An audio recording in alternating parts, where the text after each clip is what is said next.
அனைவருக்கும் அன்பான வணக்கங்கள். கடன் பிரச்சனைக்கும் பொருளாதார ரீதியான பிரச்சனைக்கும் இந்த விஷயம் கூட ஒரு காரணமாக இருக்கலாம். இதை சரி செஞ்சுக்கோங்க. சில வீடுகளில் பார்த்தீங்கன்னா ஹேங்கர் ஃபுல்லாக துணி கிடக்கும். ஒரு பக்கெட்டில் துணி ஊறிக்கிட்டே இருக்கும். ஒரு கொடியில் துணி காஞ்சிக்கிட்டே இருக்கும். மடித்து வச்ச துணி ஒரு இடத்துல அப்படியே இருக்கும். துணி எப்போ பார்த்தாலும் களைந்து போயிருக்கும். அலமாரியில் துணி பார்த்தீங்கன்னா ஒரு ஆர்டராகவே இருக்காது. அது மாதிரி அழுக்கு துணி போட்ட ட்ரெஸ்ஸை மடிச்சதுக்கு திருப்பி கொண்டு போய் பணம் வைக்கிற பீரோவில் வைக்கக்கூடாது. துணியை மடிச்சிட்டோம் அப்படின்னா அதை அந்த இடத்துல கொண்டு போய் வைக்கணும். துணியை ஊற வச்சோம் அப்படின்னா உடனடியாக துவைக்கணும். அது மாதிரி ஈர துணியை உடுத்தக்கூடாது. இரவு நேரத்தில் துணியை காய போடக்கூடாது. மாலை பொழுதுக்கு மேலே துணியை துவைக்கவும் கூடாது.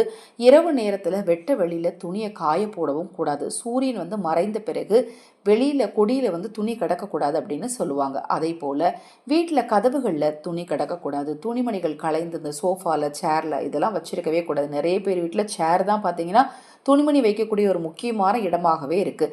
இந்த துணிமணிகள் இதை போல களைந்திருப்பது பொருளாதார ரீதியான கஷ்டத்தை கொடுக்கும் அப்படின்னு சொல்லப்படுது.